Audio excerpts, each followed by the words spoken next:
Okay, let us all read together. అందరం కలిసి చదువుకుందాం. యేసు And Jesus వారి సమాజ మందిరములలో cities and బోధించుచు villages, రాజ్య teaching సువార్త in their ప్రకటించుచు synagogues, and ప్రతి preaching the విధమైన gospel of the రోగమును kingdom, ప్రతి విధమైన and healing వ్యాధిని every sickness, స్వస్థపరచుచు every disease సమస్త among the పట్టణములయందును people. But when గ్రామములయందును he saw the సంచారం చేశాడు. multitudes, ఆయన he was సమూహములను moved with చూసి compassion వారు on them, కాపరులేని గొర్రెల because వలె they విసిగి fainted and were చెదరి scattered ఉన్నందున abroad. వారి మీద As sheep కనికరపడి having no కోత shepherd, విస్తారమే they say కానీ unto his పనివారు disciples, కొద్దిగా ఉన్నారు the harvest గనుక full is plenteous, తన but కోతకు the laborers are పనివారిని few. పంపుమని కోత యజమానిని వేడుకొనుడని తన శిష్యులతో చెప్పాను. Let us pray together. ప్రార్థన చేసుకుందాం. Our loving Heavenly Father, మా ప్రేమ కలిగిన పరలోకమందున మా తండ్రి, thanks for your mercy so far. ప్రభా మరి ఇంతవరకు మీరు చూపిస్తున్న కృపంతటిని బట్టి వందనములు. Thanks for all the people, those who could come to your presence. ప్రభా మరి నీ యొక్క సన్నిధానికి రాగలిగిన ప్రజలందరిని బట్టి వందనములు. Please teach us something today.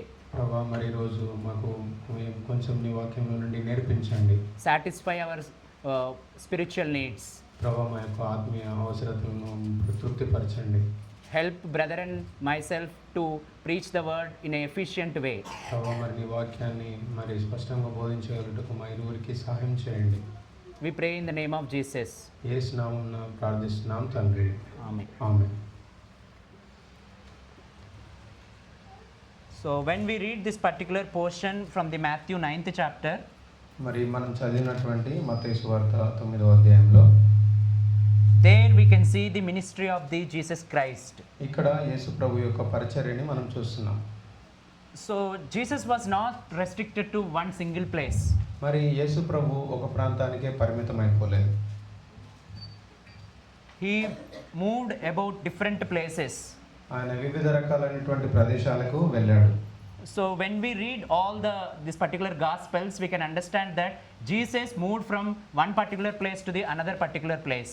మనం ఈ సువార్తలు చదివినప్పుడు యేసు ప్రభు ఒక ప్రాంతం నుండి మరొక ప్రాంతానికి వెళ్ళినట్టు మనం గమనిస్తాం.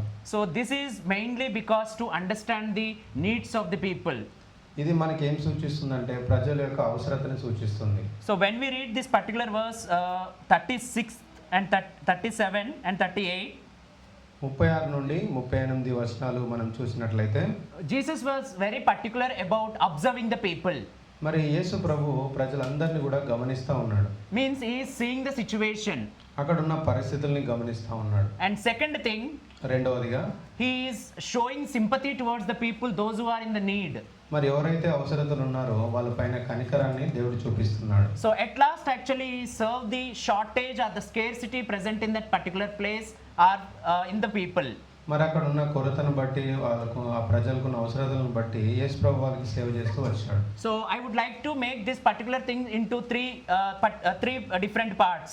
మరి ఈ భాగాన్ని నేను 3 భాగాలుగా విభజించాలనుకుంటున్నాను. The first thing is see the situation. మొట్టమొదటిగా మరి ఆ పరిస్థితిని చూడడం. Next to show the sympathy. మరి వారిపైన కనికరపడడం. Next to serve the shortage or the scarcity. మరి అక్కడ ఉన్న కొరతను బట్టి వారికి సేవ చేయడం. So this particular thing we can learn from the Jesus Christ itself. మరి ఇవన్నీ విషయాలు కూడా మనం కేవలం యేసు ప్రభు నుండే నేర్చుకోవచ్చు. So here in this particular part actually Jesus moved different places and actually he proclaimed the word, he healed the people and actually he moved from one particular place to the another particular place.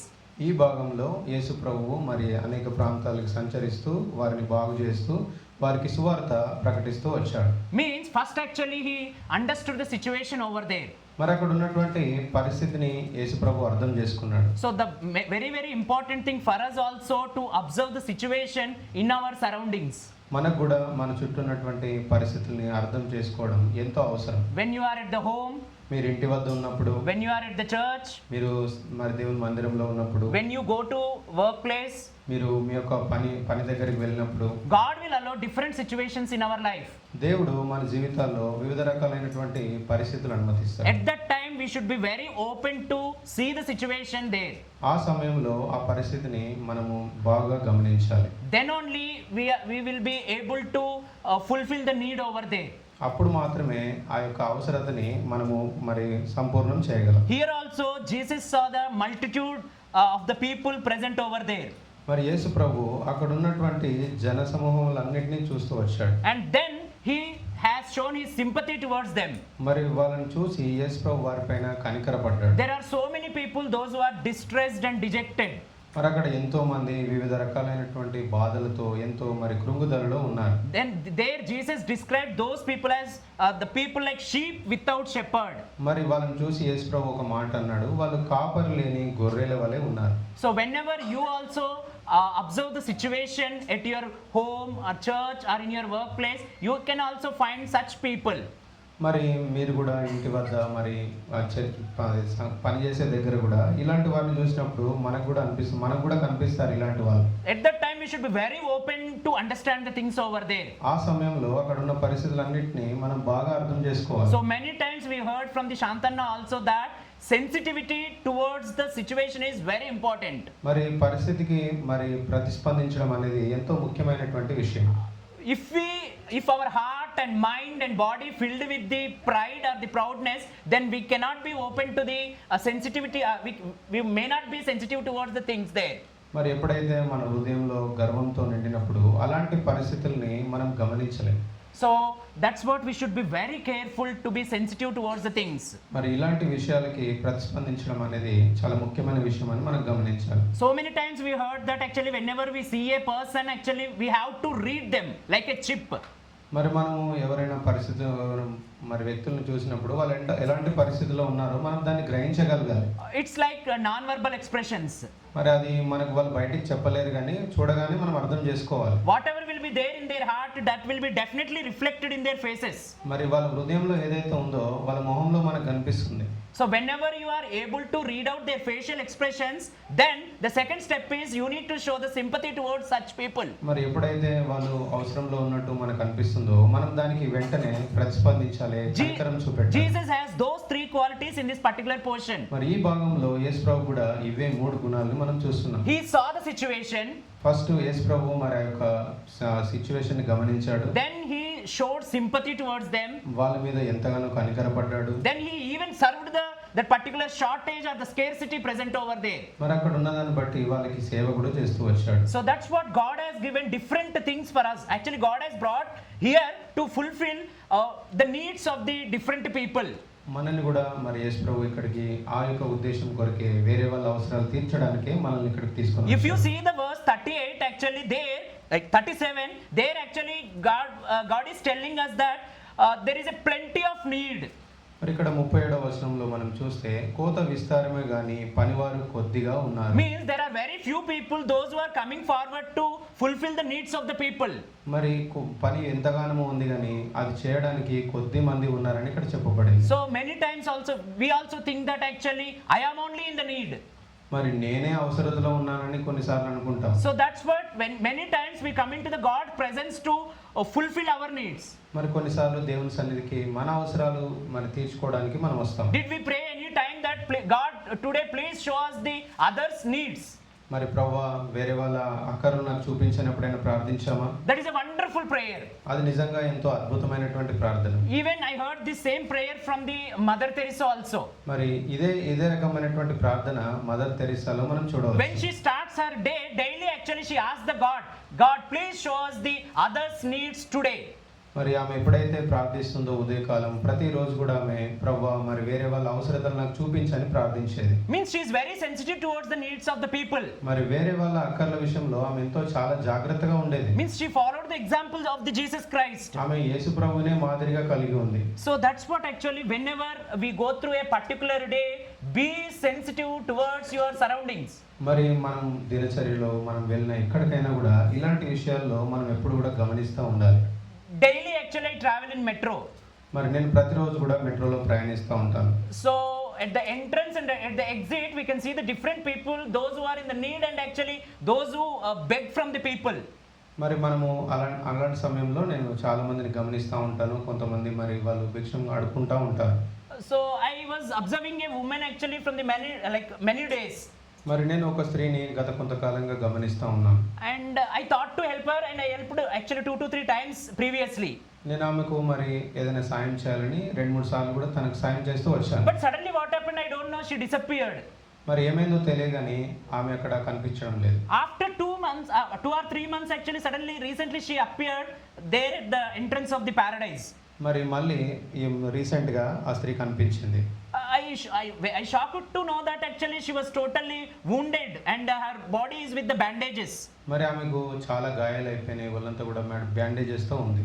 So then God gave me like actually a thought to help her. మరి దేవుడు నాకు ఒక ఆలోచన ఇచ్చాడు, ఆమెకు సహాయం చేయమని. Like at that time I checked my pocket, actually I'm not in a position to help her. మరి ఆ సమయంలో నా దగ్గర మరి డబ్బులు లేవు ఆమెకు సహాయం చేయడానికి. I asked the God actually by at least by the like when I return, at least I should give something to her. మరి తిరిగి వచ్చే సమయంలోనైనా ఆమెకు నేను ఏదైనా సాయం చేయాలని అనుకున్నాను. Without actually morning I thought that, but evening actually I thought to like fulfill my actually that is like a snacks time I would like to purchase like half dozen bananas. మరి ఆ evening సమయంలో ఆకలిస్తుంది కాబట్టి నేను కొన్ని అరటి పండ్లు కొనుక్కోవాలనుకున్నాను. I purchased. కొన్నాను. And suddenly God recalled me that actually there was a woman actually she was in the need and you have to give her. మరి ఆ సమయంలో దేవుడు నాకు జ్ఞాపకం చేస్తూ వచ్చాడు, అక్కడ స్త్రీ ఉంది కదా, నువ్వు ఎందుకు ఆమెకు సాయం చేయకూడదని. So what happened actually, whenever I exit from the Paradise Metro, first actually I went there and actually I gave bananas to her. మరి ఎప్పుడైతే ఆ ప్యారడైజ్ దగ్గర దిగాను, నేను వెళ్ళి ఆ యొక్క అరటి పండ్లు ఆమెకి ఇస్తూ వచ్చాను. So in such a way actually God will deal with us, those who are in the ministry. మరి మనం ఎవరైతే పరిచర్యలో ఉన్నామో దేవుడు ఆ విధంగా మనల్ని ఉండాలని కోరుకుంటున్నాడు. Today I went to NIMH for the purpose of Christy. మరి క్రిస్టి విషయంలో ఈ రోజు నేను అక్కడికి హాస్పిటల్కి వెళ్ళాను. There are different aged people. అక్కడ వివిధ రకాలైనటువంటి వయసు గల వారు ఉన్నారు. Like children to the elderly people. చిన్న పిల్లల నుండి మరి వృద్ధుల వరకు అన్ని రకాల ఏజ్ వాళ్ళు ఉన్నారు. There are different needs. People are actually crying with the pain. మరి వాళ్ళు ఎంతో బాధతో ఏడుస్తూ ఉన్నారు అక్కడ. And when I was actually coming on the bike, actually there I can see that some people are actually with the thirsty, some people are with the hungry. మరి ఎంతో మంది ఆకలితో, ఎంతో మంది దప్పికతో అక్కడ ఉన్నారు. Whenever I see this particular Chalvendras, I will get a doubt actually. See this how this like other religion people are coming forward and keeping Chalvendras wherever it is required. మరి ఈ విషయంలో చూస్తే ఎంతో మంది అన్యులైనప్పటికీ ఎండాకాలంలో వాళ్ళకి చలివేంద్రాలు ఏర్పాటు చేస్తూ వచ్చారు. What is the ultimate thing to fulfill there? మరి ఇక్కడ మనం చేయాల్సినటువంటి విషయం ఏంటి? People, this is a summer season, water is required, water has to be given to the people. మరి ఇప్పుడు చాలా మందికి నీళ్ళు అవసరం కాబట్టి ఆ నీళ్ళు అనేది వారికి ఎంతో అవసరం. So they are ultimately fulfilling the need which is required for that time. మరి ఈ సమయంలో ఏదైతే అవసరమో వాళ్ళు దాన్ని ఇస్తా ఉన్నారు. So that is what actually we should have that sense. మరి మనం కూడా అలాంటి ఉద్దేశాన్ని కలిగి ఉండాలి. So that sensitivity enables us to fulfill the God's desire. మరి అలాంటి తీవ్రత మనకు ఉన్నప్పుడు వేరే వాళ్ళకు ఖచ్చితంగా సాయం చేయగలుగుతాం. So we always should pray to the God that please keep me in a humble position to understand the needs of the other people. ప్రభువా మరి వేరే వాళ్ళ అవసరతను తెలుసుకోవడానికి నాకు సాయం చేయండి ప్రభువా. Please provide me so that I can provide to the others. ప్రభువా మరి వేరే వాళ్ళకి ఇవ్వడానికి నాకు సాయం చేయండి అని అడగాలి. Now I am able to recall the conversation which we had in an interview with the brother like Joshua. What? Like last Sunday actually we had a conversation with Joshua Anna. మరి పోయినటువంటి ఆదివారము అన్న జాషువా అన్నతో మరి కొద్దిసేపు సంభాషించాడు. There actually the discussion of saving came into the picture.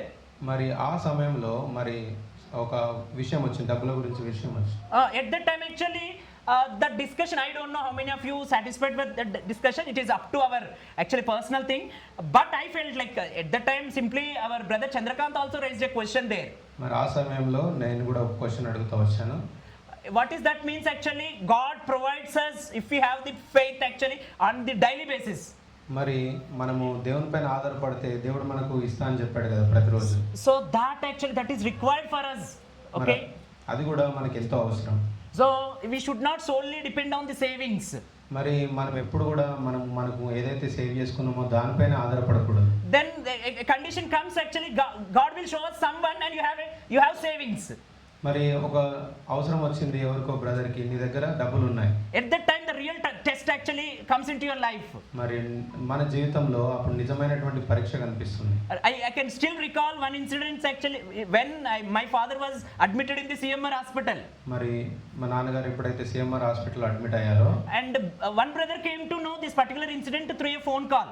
మరి ఒక బ్రదర్కి ఫోన్ కాల్ ద్వారా ఈ విషయం తెలిసింది. So that sensitivity really shocked me actually. He doesn't know he doesn't know exact things, but he came to know that he has to help the need over there. మరి ఆయనకు నిజంగా ఇక్కడ ఏం జరుగుతుందో తెలియదు కానీ అతను హెల్ప్ చేయడానికి ముందుకు వచ్చాడు. Then we went to that RCM hospital in Vantimamidi. మరి సిఎంఆర్ RVM. నుండి నెక్స్ట్ వేరే హాస్పిటల్కి తీసుకెళ్ళాము. From there actually we went to the Gandhi hospital. అక్కడ నుండి గాంధీ హాస్పిటల్కి వెళ్ళాము. At that time our Anna also had 7,000 with him. మరి ఆ సమయంలో శాంతన్ దగ్గర కేవలం 7,000 రూపాయలు మాత్రమే ఉన్నాయి. That is total money with him. మరి అదే మొత్తం ఉన్న డబ్బులు ఇంకా అవే. At that time he is in a position to send the money to me. మరి ఆ ఉన్న మొత్తం కూడా నాకు ఇవ్వడానికి అన్న సిద్ధంగా ఉన్నాడు. And after that other brother actually he transferred 10,000 to me. ఆ తర్వాత ఇంకో బ్రదర్ 10,000 మరి ఇస్తూ వచ్చాడు. Just I am saying this, I am not revealing the brother's name for the glory of the God purpose. మరి నేను దేవునికి మహిమ రావాలని ఆ బ్రదర్స్ పేరు చెప్పడం లేదు. So but here we can understand that actually that particular sensitivity towards the needs of the other people. మరి అవసరంలో ఉన్న వారికి సాయం చేయాలనేటువంటి దృక్పథాన్ని మనం కలిగి ఉండాలి. Till now I did not return that money. మరి ఇప్పటికి కూడా నేను ఆ డబ్బులు తిరిగి ఇవ్వలేదు. But God will bless him in the heaven. మరి దేవుడు అతన్ని పరలోకంలో ఎంతగానో హెచ్చిస్తాడు. That attitude should be with us. మరి అలాంటి మరి ఆ దృక్పథం మనం కలిగి ఉండాలి. So that's what here God has seen the people, shown the sympathy, and actually he fulfilled the need. మరి యేసు ప్రభు వాళ్ళ ఆ విధంగా అక్కడ ఉన్నటువంటి అవసరత చూశాడు, వాళ్ళ మీద కనికరపడి వాళ్ళకి సాయం చేస్తూ వచ్చాడు. Matthew 24 chapter also reveals the same theme. మత్తయి 24వ అధ్యాయంలో కూడా అదే విషయం చెప్పబడింది. God comes and actually visits us. Okay, like when we go to heaven, మనము పరలోకం వెళ్ళిన తర్వాత there actually people will stand in the row, like in the line. మరి అక్కడ చాలా మంది మరి వరుసలో నిలబడి ఉంటారు. He described like some goats and some sheep are there. మరి అక్కడ యేసు ప్రభు ఎలా వేరుపరుస్తున్నాడు అంటే గొర్రెలంతా ఒక వైపు మేకలంతా ఒక వైపు వేరుపరుస్తున్నాడు. Then actually he recalls the situation, actually whatever we did on this earth. మరి మనం భూమిపైన చేసిన దాన్ని బట్టి యేసు ప్రభు దానికి తీర్పిస్తా ఉన్నాడు. So at that time actually he asks us actually, okay, one day I came to you, okay, and you did not give me anything. ఆ సమయంలో అంటాడు, ఒక రోజు నువ్వు భూలోకంలో ఉన్నప్పుడు నేను నీ దగ్గరకు వచ్చాను కానీ నువ్వు నాకు ఏ సాయం చేయలేదు. One day I was in the hospital, you did not come to visit me also. నేను మరి రోగి అయినాను, నువ్వు నన్ను సంప్రదించలేదు అంటాడు. One day I was in the jail, you did not come to, okay, what actually pacify me. మరి నేను చెరసాల్లో ఉన్నాను, నువ్వు నన్ను దర్శించలేదని అంటాడు. So like this definitely we are going to face this particular real scene, real scenario in the heaven. మరి మనం అందరం కూడా పరలోకంలో ఇలాంటి పరిస్థితులను ఎదుర్కోబోతున్నాం. Because yesterday only we came to know that God has like risen up. మరి నిన్ననే మనం చూసాము యేసు ప్రభు తిరిగి లేచాడు. He went to heaven. అతను పరలోకానికి వెళ్ళాడు. So one day we also will go there.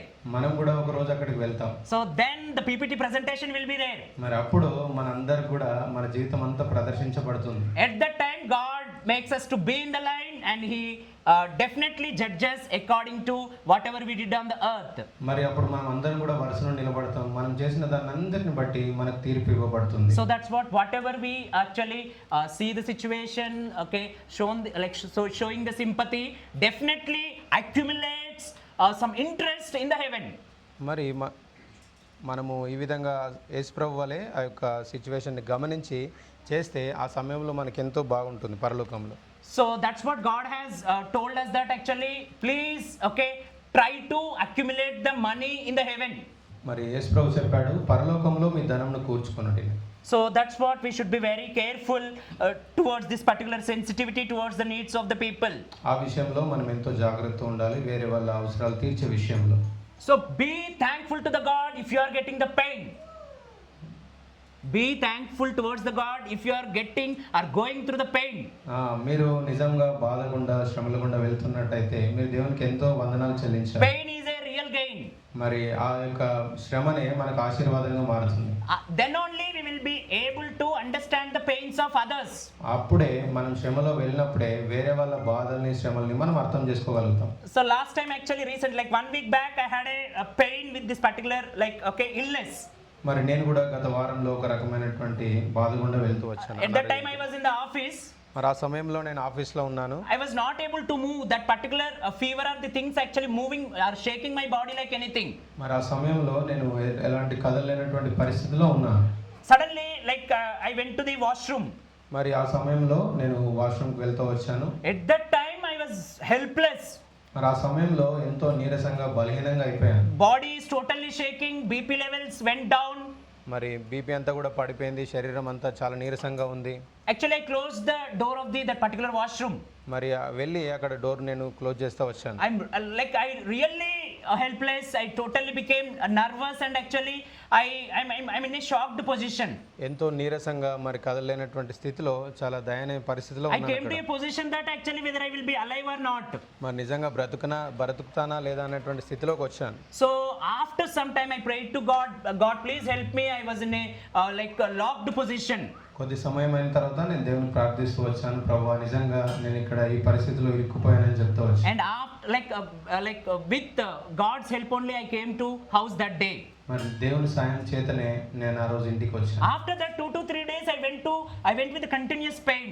మరి తర్వాత 2-3 రోజులు కూడా అదే పెయిన్ తో నేను ఉంటూ వచ్చాను. Vomitings and fever and many things are there. మరి జ్వరం వస్తూ ఉంది, వాంతులు అవుతా ఉన్నాయి, అంత అదే విధంగా అనారోగ్యం ఉంది. Unbearable pain. మరి ఎంతో భరించలేనటువంటి నొప్పి. That is very important in our life. అది నిజంగా మన జీవితంలో ఎంతో అవసరం. Pain realizes to understand the pain of others. మరి ఆ బాధనే మనకు వేరే వాళ్ళ బాధను అర్థం చేసుకోవడానికి సహాయపడుతుంది. That's what God keeps on recalling me, that there is a pain, you have to react.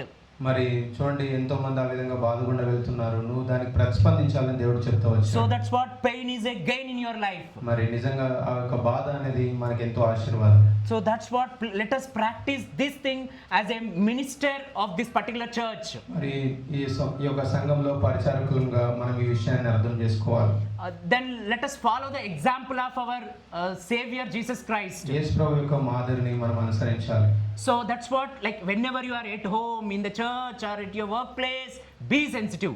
మీరు ఇంట్లో కానీ మరి వర్క్ ప్లేస్ లో చర్చ్ లో ఉన్నప్పటికీ ఈ విషయాలకి మీరు ఎంతో జాగ్రత్త We చూస్తూ have ఉండాలి. 3 resources with us: మన దగ్గర 3 సదుపాయాలు ఉన్నాయి. money, డబ్బు ఉంది, energy, శక్తి ఉంది, time.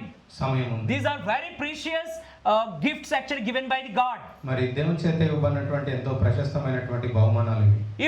If you want good health, ask the God that actually give good health to me to serve the others. ప్రభువా నాకు మంచి ఆరోగ్యాన్ని ఇవ్వు, ఎందుకంటే వేరే వాళ్ళకు నేను సాయం చేయడానికి. Extend my life so that I can serve the others. ప్రభువా నా ఆయుష్ను పెంచి నేను వేరే వాళ్ళకి సహకరించడానికి. Give the money so that I can give to the others. ప్రభువా నాకు మరి డబ్బులు ఇవ్వండి వేరే వాళ్ళకి ఇవ్వడానికి. These are very important: money, time, energy.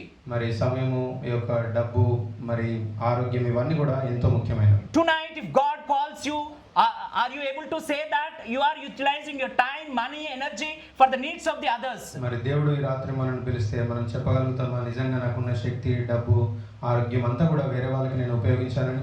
So that's what God has extended our life for some more days.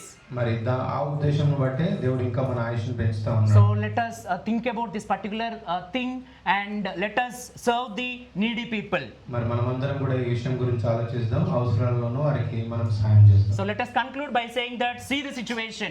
మరి మళ్ళా దీన్ని ముగింపులోకి వస్తాం. ఆ యొక్క ఏదైతే ఎవరైతే అవసరతలు ఉన్నారో దాన్ని చూడాలి, Show the sympathy. వాళ్ళపైన కనికరపడాలి. Serve the scarcity or the shortage. మరి వాళ్ళకున్న అవసరాన్ని బట్టి సహాయం చేయాలి. Let us be helped by the God to fulfill this theme called 3S. మరి ఈ 3 విషయాలు చేయడానికి దేవుడు మనకు సాయం చేయను కాక.